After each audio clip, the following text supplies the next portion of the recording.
তো কোয়েল পাখির ডিম থেকে কিভাবে বাচ্চা ফোটাবেন এই নিয়ে প্রচুর পরিমাণে প্রশ্ন আমি পেয়েছি এবং এর আগে একটি কোয়েল পাখির ডিম থেকে বাচ্চা ফোটানোর ভিডিও আমি দিয়েছি এবং আমি বাচ্চা ফুটিয়েছিলাম। ওই অভিজ্ঞতাও শেয়ার করেছি, তারপরও আপনারা কেন জানি বুঝতে পারেন না ব্যাপারগুলো। তো আজকে আমি কোয়েল পাখির ডিম থেকে বাচ্চা ফোটানোর সব থেকে সহজ দুইটি পদ্ধতি বলবো। এর চেয়ে সহজ পদ্ধতি আমার মনে হয় না আছে। তো চলুন ভিডিওটি শুরু করা যাক, আর আপনাদেরকে সহজভাবে সব বুঝিয়ে দেওয়ার চেষ্টা করব। তো বাচ্চা ফোটানোর জন্য কিন্তু আমাদের সবার আগে ডিম সংগ্রহ করতে হবে। ডিম কিন্তু বাজারের ডিম হলে হবে না, ডিম হতে হবে এমন ডিম যেই ডিমে মেল ফিমেল পাখি থাকবে। তো আমাদের বাজারে যে ডিমগুলো পাওয়া যায় এগুলো বেশিরভাগই খামারের ডিম। খামারের ডিমে কিন্তু শুধু মেয়ে পাখিগুলো থাকে, ওইখানে পুরুষ পাখি থাকলেও ধরেন 100টা মেয়ে পাখির মধ্যে 4-5টা বা এরকম 10টা এরকম পুরুষ পাখি থাকে। তো এই পরিমাণ পুরুষ পাখি দিয়ে কিন্তু ওই ডিম যে উৎপাদন হয় ওই ডিমের কিন্তু বাচ্চা ফুটবে না। ধরেন 100টা ডিম থেকে 10টা বাচ্চা ফুটলো এরকম হবে। তো এর জন্য আমাদের সবার আগে ভালো ডিম নির্বাচন করতে হবে। ভালো বীজ ডিম কোথায় পাবেন? সেটা হলো আপনার বাসায় যদি কোয়েল পাখি থাকে, মনে করেন আপনার বাসায় 5টা কোয়েল পাখি আছে, 5টার মধ্যে 2টা মেল পাখি বা একটা মেল পাখি তাও হবে। তো এই ডিমগুলো আপনাদের ফোটানোর জন্য নির্বাচন করতে হবে, অথবা এমন জায়গা থেকে ডিম আনবেন, তাকে আগে জিজ্ঞেস করে নেবেন যে আপনার এখানে বীজ ডিম হবে কি না এগুলা, বা মেল পাখি কতটুকু আছে ফিমেল পাখি কতটুকু আছে, এগুলো যাচাই বাছাই করে কিন্তু আপনারা ডিম নিয়ে আসবেন। অবশ্যই কিন্তু বীজ ডিম হতে হবে, বীজ ডিম না হলে ডিম ফুটবে না। তো এখন আসি ডিম ফোটানোর যে দুইটি পদ্ধতি বলছিলাম, সেই দুইটি পদ্ধতি কি কি।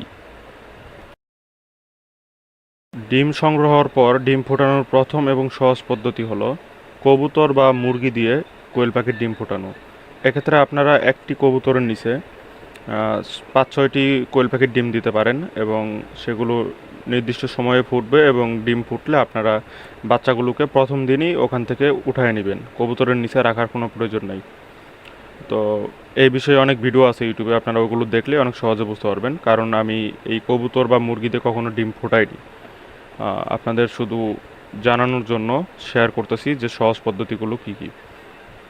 তো মুরগির ক্ষেত্রে আপনারা একটি মাঝারি সাইজের মুরগিতে 50টি বা 40টি বা 30টি ডিম দিতে পারবেন, 30 থেকে 50টি ডিম দিতে পারবেন। তো এর মধ্যে সবগুলো ডিম হয়তো ফুটবে না, কিন্তু ভালো একটি রেজাল্ট পাবেন এবং সহজ পদ্ধতি। আর দ্বিতীয় যে পদ্ধতি হলো সেটি হলো ইনকিউবেটর, ছোট সাইজের ইনকিউবেটর। ককশিটের অনেক ছোট ছোট ইনকিউবেটর পাওয়া যায় 1000, 1500, 2000 টাকার মধ্যে। তো ওই ছোট ছোট ইনকিউবেটরগুলো দিয়ে আপনারা খুব সহজেই অনেকগুলো কোয়েল পাখির ডিম ফোটাতে পারবেন, যেটা আমি করেছিলাম। তো আমার ডিম ফোটানোর যেই পদ্ধতিটা ছিল সেই পদ্ধতি আপনাদের সামনে এখন শেয়ার করব। এখানে ইনকিউবেটরটি কিনে আনার পর প্রথম দিন আমি কিছু ডিম নির্বাচন করি। আমার বাসায় যেহেতু কোয়েল পাখি ছিল ওগুলোর বীজ ডিম ছিল, মেল ফিমেল পাখি ভালোভাবে মিক্স করা ছিল। তো এই বীজ ডিমগুলো দিয়ে আমি কিছু ডিম নির্বাচন করি 30-35টা। তারপর সেই ডিমগুলো সুন্দরভাবে এই ককশিটের ইনকিউবেটরের ভিতর বসিয়ে দিই। তো ডিম বসানোর আগে এখানে একটা নরম গেঞ্জির কাপড় দিয়ে রাখছি যাতে তাপমাত্রা ভালো থাকে। এমনি দিয়ে রাখছি, এটা না দিলেও হয়। তো এটা দিলে আর কি আমার মনে হয় যে একটু ভালো হবে। তো ডিমগুলো দেওয়ার আগে আপনারা আর একটা কাজ করবেন, ছোট্ট একটা বাটিতে পানি দিয়ে রাখবেন। লাইটের নিচে দেখতে পাচ্ছেন বাটিতে পানি দেওয়া। তো তারপর এই ডিমগুলোতে মার্কার দিয়ে লিখবেন, মার্কিং করবেন, কারণ এই ডিমগুলো কিন্তু আমাদের উল্টিয়ে উল্টিয়ে দিতে হবে। এটা ম্যানুয়াল ইনকিউবেটর, হাতে ডিমগুলো উল্টাতে হবে, তাই মার্কিং করে রাখবেন ডিমগুলোতে, যাতে আপনারা মানে মনে করেন মার্কিং করা সাইড একবার উপরে রাখলেন, আর একবার মার্কিং ছাড়া সাইডটা একবার উপরে রাখলেন, এইভাবে ডিমগুলো উপর নিচ করে করে উল্টাতে হবে। তো আমি ডিমগুলো সাজিয়ে দিচ্ছি। ডিমগুলো এইভাবে সাজানোর পরে আপনাদের 16-17 দিন অপেক্ষা করতে হবে। আপনারা দেখতে পাচ্ছেন লাইটের একদম সোজা বরাবর বাটিতে পানি, এই বাটিতে সবসময় পানি দিয়ে রাখবেন, তাহলে আর্দ্রতা নিয়ন্ত্রণে থাকবে। আপনারা আর্দ্রতা মূলত 75, 70, 60 এগুলোর মধ্যেই সবসময় রাখতে হবে। তো ইনকিউবেটর যেখান থেকে কিনবেন ওইখানে এর সঠিক ডিরেকশন পেয়ে যাবেন। আর এমনিতেও আমি যদি বলে দিই, সেটা হলো তাপমাত্রা 37.7 সবসময় থাকবে এটা। আর আর্দ্রতা প্রথম দিকে প্রথম সপ্তাহ 60% রাখবেন, 55 থেকে 60%-এর মধ্যে। দ্বিতীয় সপ্তাহ আপনারা যা করবেন, এখন কিন্তু আমার দ্বিতীয় সপ্তাহ চলতেছে, অষ্টমতম দিন চলতেছে। তো এখন আমি কিন্তু আর্দ্রতা 60 থেকে 65 রাখার চেষ্টা করব। 65 বা মাঝে মধ্যে মনে করেন 65-র উপর উঠলেও সমস্যা নাই, 60-এর নিচে যাতে না নামে। 60-এর নিচে নামলেও সাথে সাথে আবার পানি যদি কমে যায় পানি দিয়ে দিব এরকম।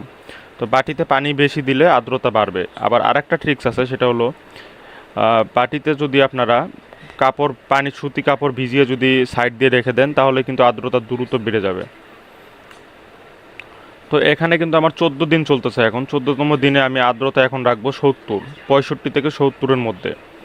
আর ডিম আজকে উল্টানোর লাস্ট ডেট হবে 15। আজকে আরেকদিন উল্টাবো, মানে 15তম দিন পর্যন্ত ডিম উল্টিয়ে দিব আর কি। তারপর 16তম দিনে কিন্তু আর কোনো, 15 দিনে লাস্ট ডিম উল্টানো, 16 দিন থেকে আর কোনো ডিম উল্টানো যাবে না। তো 16তম দিনে কিন্তু বাচ্চা ফুটে যায় অলরেডি, এই যে দেখতে পাচ্ছেন বাচ্চা ফুটে বের হচ্ছে ধীরে ধীরে। তো এই ভিডিওটি আমার আগের করা, যেহেতু আমি তারপর আপনাদের বোঝানোর চেষ্টা করতেছি এই বিষয়টা। তো এখানে কিন্তু 16তম দিনে আমার সবগুলো বাচ্চা ফুটে বের হয়ে গেছিলো। তো 16তম দিনের রাতে আমার অর্ধেক বাচ্চা ফুটেছিল, আর 17তম দিনে সব বাচ্চা ফুটে ক্লিয়ার। তো এখানে আমার 3টা ডিম নষ্ট হয়, এতগুলো ডিমের মধ্যে 3টা ডিমের মধ্যে বাচ্চা মারা যায় কোনো কারণে, হয়তো আর্দ্রতা কম বেশ ছিল, ডিমগুলো সাইডে ছিল হয়তো। তো আপনারা কিন্তু মাঝখানে সাইডের ডিম মাঝখানে আনবেন, মাঝখানের ডিম সাইডে আনবেন, এগুলো করবেন মাঝে মধ্যে, যেহেতু এটি ম্যানুয়াল ইনকিউবেটর, সব কিছু হাতে কন্ট্রোল করতে হয়। তবে এই পদ্ধতিটা একদমই সহজ এবং এতে রেজাল্ট ভালো পাওয়ার সম্ভাবনা সব থেকে বেশি। তো আপনারা অবশ্যই যখন ইনকিউবেটর কিনবেন তখন আমাকে নক করতে পারেন ফেসবুকে মেসেঞ্জারে, কারণ আমার ডিসক্রিপশনে ফেসবুক আইডি লিঙ্ক দেওয়া থাকবে। আর এমনিতে ইউটিউবে প্রচুর ভিডিও পেয়ে যাবেন আপনারা। এই যে এইভাবে কাপড় ভিজে যদি আপনারা সাইডে দিয়ে রাখেন, বাটিতে যে আমি কাপড় ভিজালাম, এইভাবে কাপড় ভিজিয়ে যদি আপনারা রেখে দেন, তাহলে কিন্তু আর্দ্রতা বেড়ে যাবে। আমার এখন আর্দ্রতা 70-75 এরকম রাখতে হবে, কারণ এখন ডিম ফোটার টাইম, হ্যাচিং টাইম। তো এখন আর্দ্রতা কম পেলে কিন্তু বাচ্চা ফুটবে না, ডিমের ভিতর বাচ্চা মারা যাবে। তো এভাবে পর্যায়ক্রমে আমার 17, 16, 15 দিন পর্যন্ত আমাকে ডিম উল্টানোর কষ্টটা করতে হয়েছে। তারপর থেকে আর ডিম উল্টানোর প্রয়োজন হয়নি। 14তম দিনে, মানে 15তম দিনে কোনোভাবে ডিম উল্টাবেন না, 16তম দিনে ইনশাল্লাহ বাচ্চা ফুটে যাবে। এই যে 16তম দিনে আমার প্রথম বাচ্চা, এটা প্রথম 2টা বাচ্চা বের হয়েছিল, সাদা বাচ্চা একটি আর একটি কালো বাচ্চা। তো এই একে একে এইভাবে করতে করতে কিন্তু আমার সবগুলো বাচ্চা ফুটে যায় এবং বিষয়টা খুবই খুশির মুহূর্ত ছিল।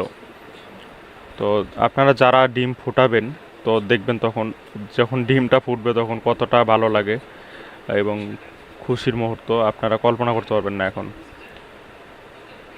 তো এই হলো আমার ডিম ফোটানোর সম্পূর্ণ প্রসেসটি ছিল, আপনাদের বোঝানোর চেষ্টা করছি যতটুকু পেরেছি।